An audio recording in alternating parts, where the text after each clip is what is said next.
YouTube channel Shri हरे नमः को like, share, subscribe करें। धन्यवाद। हम धर्म की व्याख्या कर रहे हैं। उन सुनने वालों में कौन कौन है? अरे पांडव लोग तो हैं ही भैया। तत्र ब्रह्म ऋषयः सर्वे, पृथ्वी पर के जितने ब्रह्म ऋषि थे सब आ गए।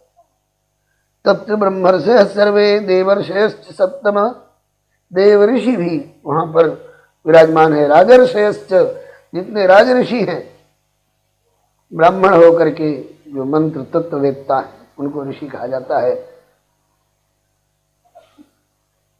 और देवताओं में देव होकर के भी जो मंत्र तत्ववेत्ता है उनको ऋषि कहा जाता है। ऋषय मंत्र दृष्टारः, मंत्र का साक्षात्कार जिनको हो चुका है, प्रत्यक्ष की तरह मंत्र को और उसके अर्थ को देखने वाले ऋषि। तो ब्रह्म ऋषि, देव ऋषि, राज ऋषि।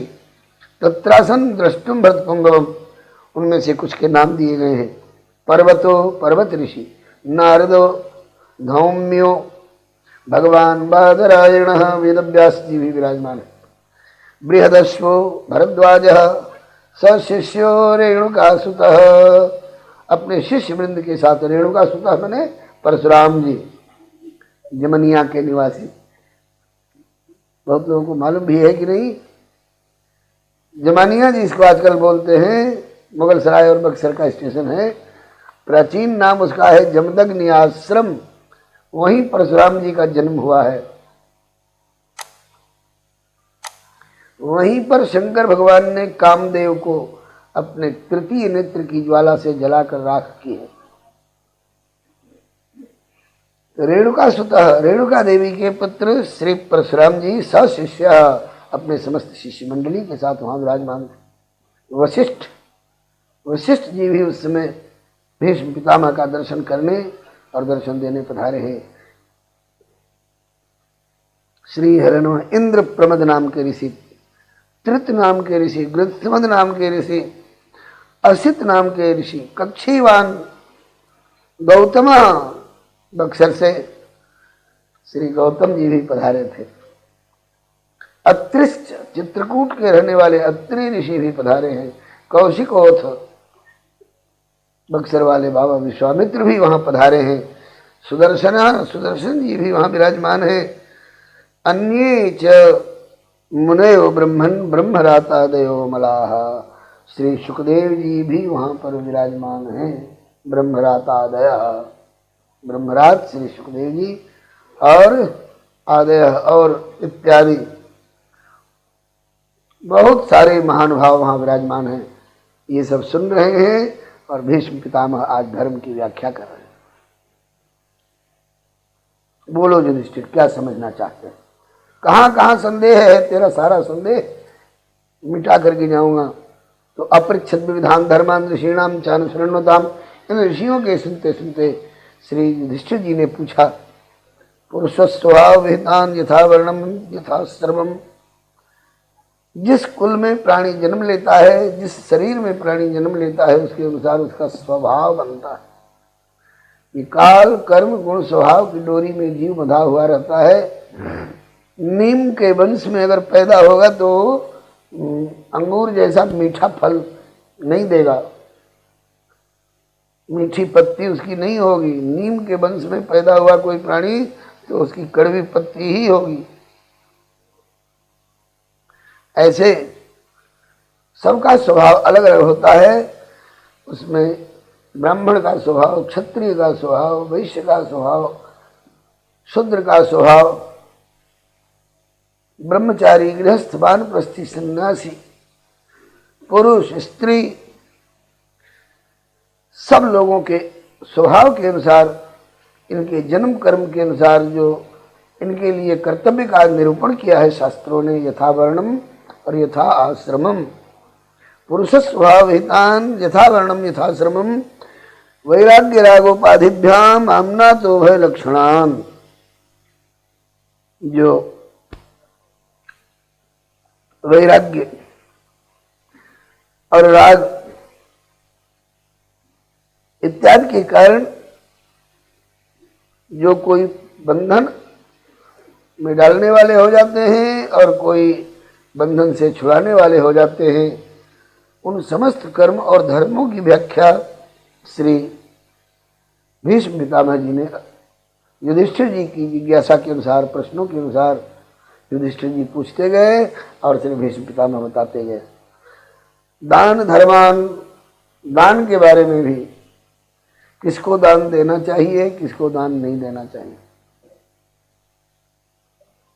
किसको दान देने से धर्म होगा और किसको दान देने से दाता भी नरक में जाएगा, ये सबका नियम है।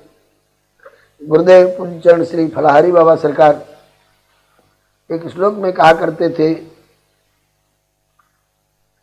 यति नाम कांचनम दत्वा, जिनने संन्यास ले रखा है, शिखा सूत्र त्याग करके, गेरुआ रंगा करके और यति परिव्राजक धर्म अपना रखा है, उनको हम सोना का हार पहरा दें और वो चुपचाप पहन ले तो कहते हैं कि पहराने वाला भी नरक में जाएगा और वो सोने का हार पहनने वाला सन्यासी भी नरक में जाएगा। सन्यास लिया तो तुमको सोना चांदी से क्या मतलब। यतीनाम कांचनम दत्वा तांबूलम ब्रह्मचारिणाम, जो गुरुकुल में रह करके और अध्ययन का काम कर रहे हैं, उन बटू ब्रह्मचारी को हम कहेंगे आओ भाई एक खिली पान खा लो, ला तनी जर्दा भी ले लो, में तनी तंबाकू एक खिली खैनी खा ला तनी एक कस लगा लो सिगरेट का।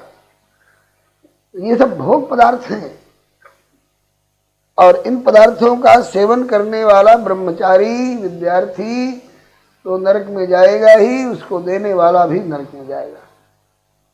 यतीनाम कांचनम दत्वा तांबूलम ब्रह्मचारिणाम, और चोराणाम अभयम दत्वा, कोई चोर हो, डाकू हो, अपहरण करने वाला हो, उसको पकड़े जाने की नौबत आई और आ करके डर के मारे हमारे घर में, हमारे बरामदे में छिप गया, ए मालिक हमको बचा लीजिए ना। अब मालिक उसकी तरफदारी आई, पुलिस, क्यों साहब आपके यहाँ फलाना छिपा है? नहीं साहब यहाँ तो नहीं छिपा, हमने बचा लिया। तो कहते हैं इसको, चोर को, उस डाकू को, हिंसक को, हत्यारे को और कहते कि अरे निश्चिंत हो जा, कौन यहाँ आता है, जिसकी हिम्मत है जो यहाँ से तुमको गिरफ्तार करके ले जाए। तो कहते हैं कि वो चोर और डाकू, हिंसक, हत्यारा वो तो नरक में जाएगा ही, उसको बचाने वाला, उसकी तरफदारी करने वाला भी नरक में जाएगा। दाता च नरकम प्रजे।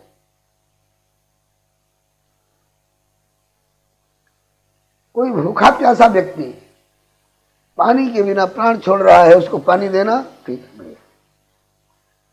प्राण रक्षा हो करके अगर उसके बाद वो बढ़िया बढ़िया काम करे, लोगों का उपकार करे, तब तो ठीक है, आप यश के भागी बनेंगे, पुण्य के भागी बनेंगे। और नहीं, अगर फिर आपके द्वारा सुरक्षित रह करके वह और आगे भी पाप करेगा तो उस पाप में आपको भी भागी बनना पड़ेगा। एक पापी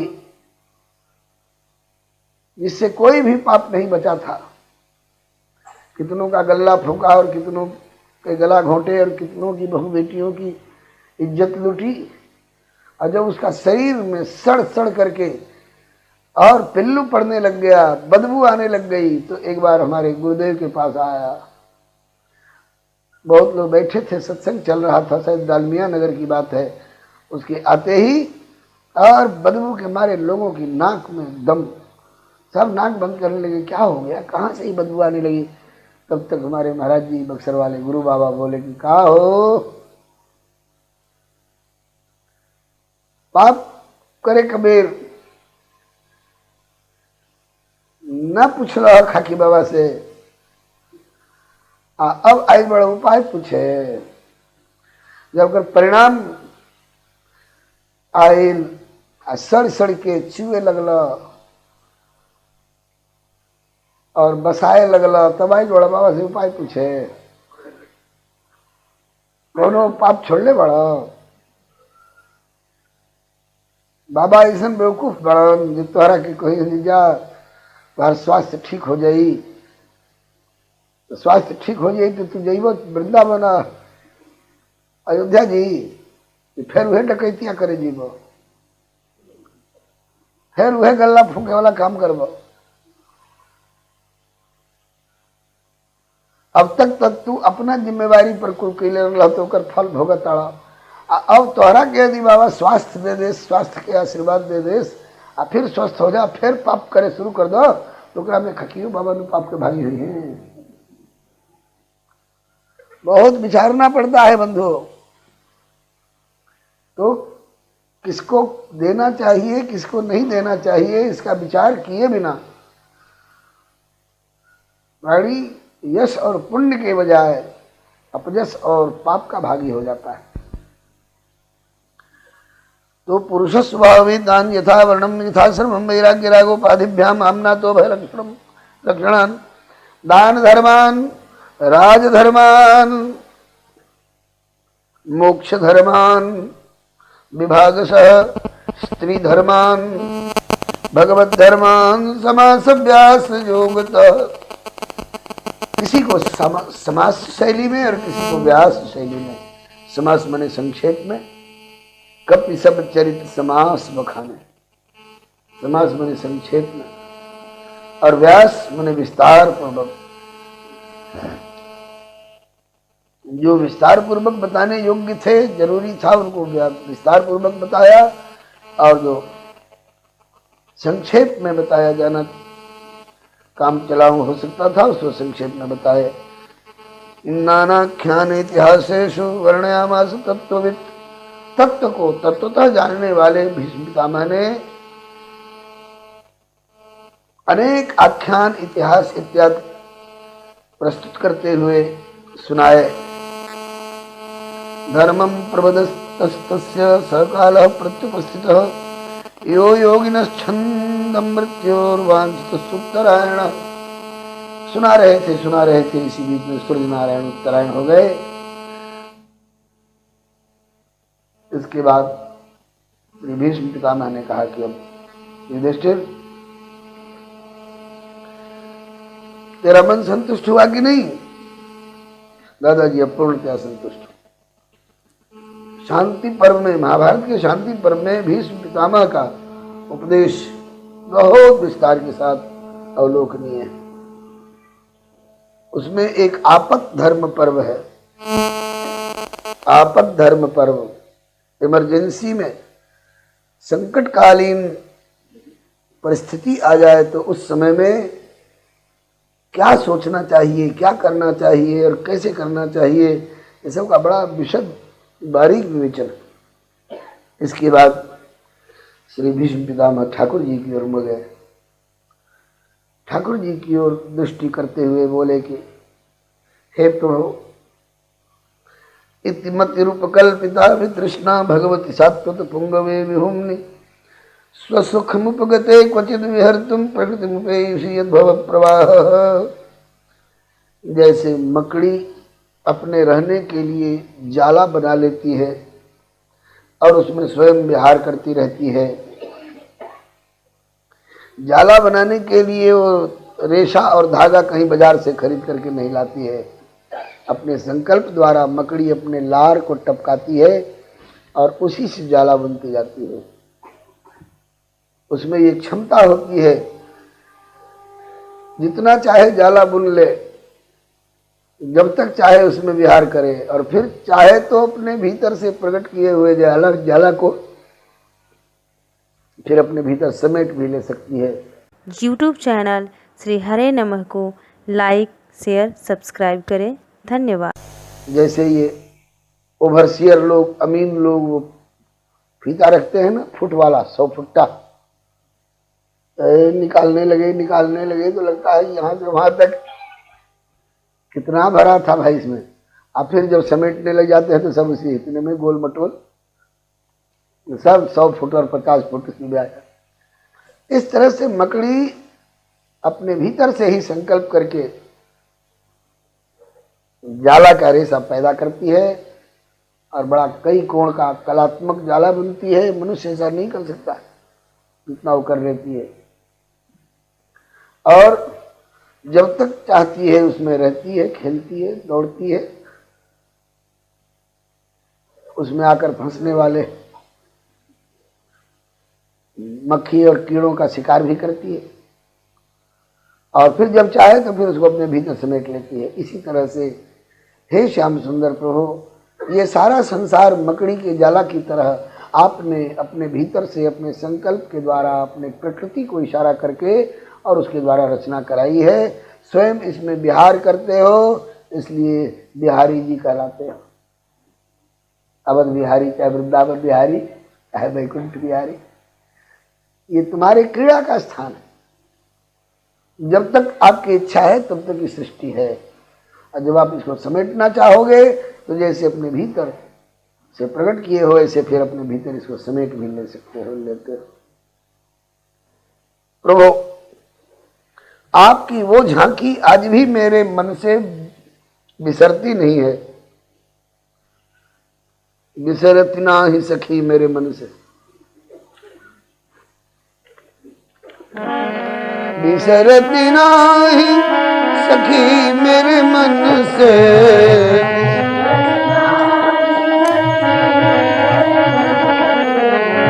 बिसरती ना ही सखी मेरे मन से,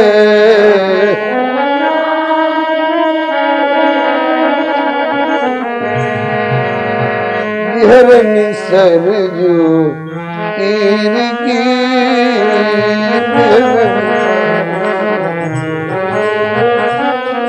चित चोरन छवि रघुवीर की, चित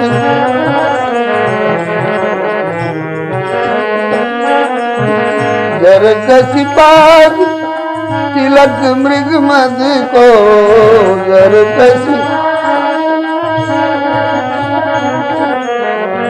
जर कसी पाग तिलक मृग मद को,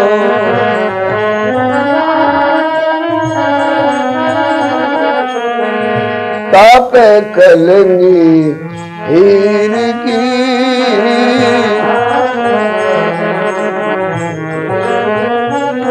चित चोरन छवि रघुवीर की।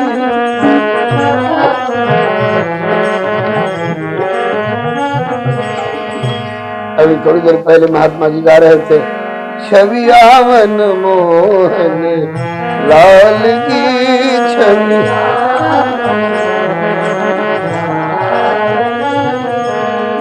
जिसके मन में जहाँ की जो झांकी बस गई प्रभु की, ऐसे निकलती नहीं है। कहते हैं विश्व पितामह प्यारे श्याम सुंदर, मेरे हृदय में आज भी वह झांकी साकार हो रही है। कौन सी? त्रिभुवन कमनम तमाल वर्णम रविकर गौरवराम्बरम दधाने, वपुरलक कुलाभ्रता ननाब्जम विजय सखे रतिरस्तु में नवद्या, युधि तुरग रजो विधुम्र विश्व कचलुलित श्रमवार्यलंकृतास्ये, मम निशित शरैर विभिद्यमान, मम निशित शरैर विभिद्यमान त्वचि विलसत् कवचेस्तु कृष्ण आत्मा। आप सर्वेश्वर होकर आपसे ऊपर किसी का स्थान है ही नहीं, लेकिन महाभारत के युद्ध में आपने अपने से ऊपर अर्जुन को बिठाया रथी की जगह पर, और स्वयं बैठे सारथी की जगह पर।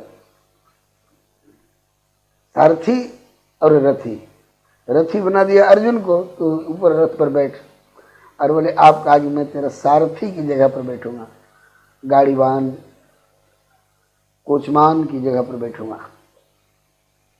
और दोनों में ऊंचाई कितनी होती है? जहां रथी का चरण होता है वहां सारथी का कान होता है। किस लिए? अपनी जगह पर बैठा बैठा रथी तीर चला रहा है और उसके मन में आई कि रथ को दाहिनी ओर ले चलो, तो वो मुंह से नहीं बोलेगा, उस मुंह से बोलने की गुंजाइश रहती है थोड़े। वो रथी सारथी को अपने दाहिने पैर के अंगूठे से उसके कान, दाहिने कान के पास में यूं करेगा कि मतलब दाहिनी ओर ले चलो।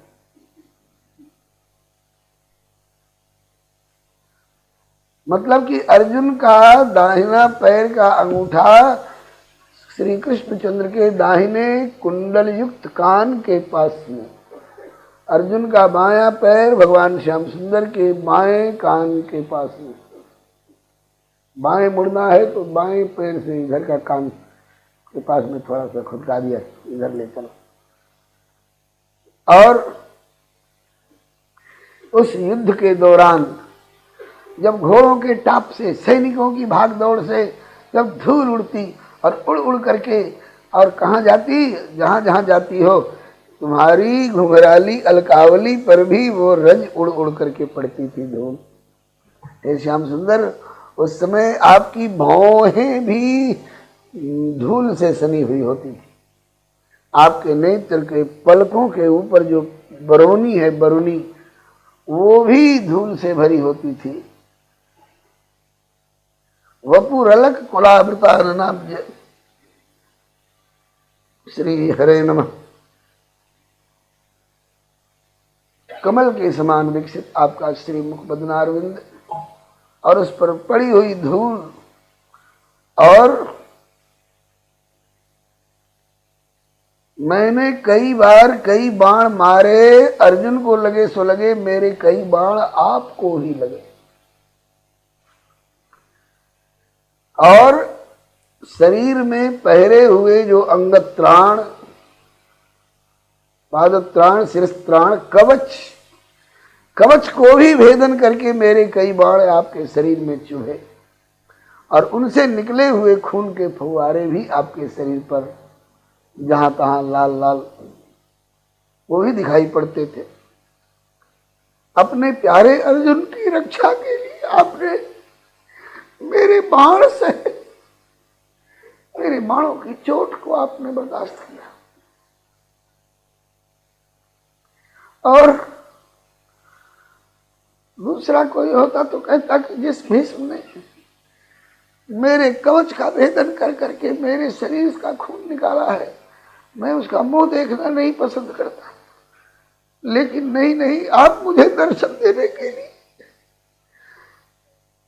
मुझे भक्तराज की गिनती में रख करके मुझे अंतिम दर्शन देने के लिए यहां तक आप पधारे हो प्रभु। आपकी इस दयालुता पर मैं बलिहारी हूं। और आप की सबसे बड़ी बात वो हमारे जीवन में आज ध्यान में आ रही है, सपदि सखी बचो निशम्य। युद्ध के दौरान बीच में सपदि सखी बचो निशम्य, निज परेयोर बलयोर रथम निवेश्य, स्थितवती पर सैनिकाय रक्षणा, हृतवती पार्थ सखे रतिर्ममास्त। अर्जुन आदेश कर रहा था, सेनयोर भयोर मध्य रथम स्थापयमे अच्युत। हे अच्युत, दोनों सेनाओं के बीच में ले चलकर मेरे रथ को खड़ा करो। किस लिए? यावदेतान निरीक्ष्यम युद्ध कामान अवस्थितान, युद्ध की कामना से इस मैदान में जुटे हुए वीरों को जब तक मैं देखूं, अच्छी तरह देख लूं। अर्जुन आदेश कर रहा है कि मेरे रथ को ले चलकर दोनों सेनाओं के बीच में, सेनयोर भयोर मध्य रथम स्थापय, मेरे रथ को स्थापित करो। और आप कह रहे हैं कि जो आज्ञा हुजूर, ले चलता हूं। आपकी उस झांकी को स्वामी होकर के और सेवक की भूमिका निभा रहे थे उस समय आप। और सबसे बड़ा जो आपने व्यवहार निभाया था, किसके प्रति? अर्जुन के प्रति और मेरे प्रति भी। क्या? स्वनिगम अपहाय, अपनी प्रतिज्ञा को तो आपने छोड़ दिया, और मम प्रतिज्ञा मृत अधिकर्तुम अवप्लुतोरथस्थ, धृतरथ चरणों भयात चलत गुरु हरिव हंत विभम गतोत्तरीय।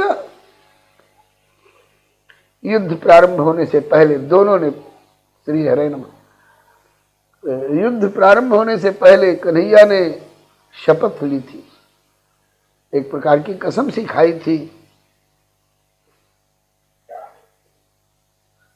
जब युद्ध के लिए निर्णय हो गया, शांति दूत के रूप में गए थे दुर्योधन को समझाने के लिए। कल परसों आपने सुना, दुर्योधन ने नहीं माना तो निर्णय हो गया कि युद्ध हो करके रहेगा। तो युद्ध हो करके रहेगा तो दोनों पक्ष आए श्री कृष्ण से मदद मांगने के लिए। जो उस समय भगवान श्री कृष्ण पौड़े हुए थे, लेटे हुए थे, सोए हुए थे।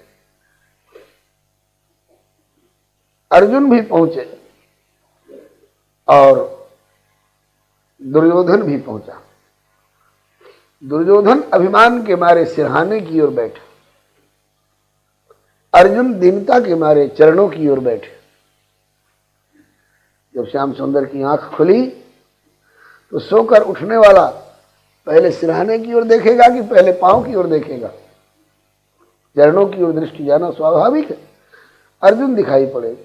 कहो अर्जुन, कितनी देर हुई आए हुए, कैसे आए?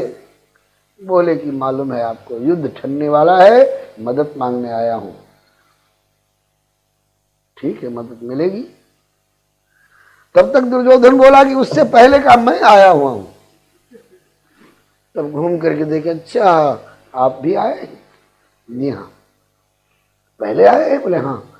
कहा कि भले पहले आए हो, अकड़ के मारे सिरहाने की ओर बैठे हुए थे, दृष्टि मेरी अर्जुन पर पड़ी है पहले, इसलिए मेरी दृष्टि में तो प्राथमिकता अर्जुन की होनी चाहिए। लेकिन आप दावा कर रहे हैं कि मैं पहले आया हूं, तो चलो आपको ही प्राथमिकता दूंगा। क्या चाहते हैं? बोले मदद चाहता हूं। बोले क्या मदद चाहते हो? बोले क्या क्या मदद आप दे सकते हो? तो प्रभु ने कहा कि एक तरफ तो मेरी चतुरंगिणी नारायणी सेना रहेगी हथियार से लैस, और दूसरी तरफ अकेला मैं। मेरी सेना के हाथ में हथियार होगा, मेरे हाथ में हथियार नहीं होगा। जब तक युद्ध होगा तब तक मैं हथियार नहीं उठाऊंगा। तो दुर्योधन ने कहा कि हथियार नहीं उठाओगे तो हमको माखन मिश्री का भंडारा करना है, तो हमको 56 भोग में तुलसी छोड़ करके आपको जिमाना है थोड़े। जब हथियार उठाओगे नहीं तो युद्ध के लिए मेरे लिए तुम निकम्मे हो, तो तुमको लेकर के मैं क्या करूंगा? मुझे तो सेना चाहिए। कहा कि दिया, मेरी सेना जाएगी तेरी तरफ। अर्जुन से पूछा, बोलो अर्जुन तुमको क्या चाहिए? निहत्था कृष्ण चाहिए कि चतुरंगिणी सेना चाहिए? अर्जुन ने कहा कि सेना की मुझे आवश्यकता नहीं है। यूट्यूब चैनल श्री हरे नमः को लाइक, शेयर, सब्सक्राइब करें। धन्यवाद।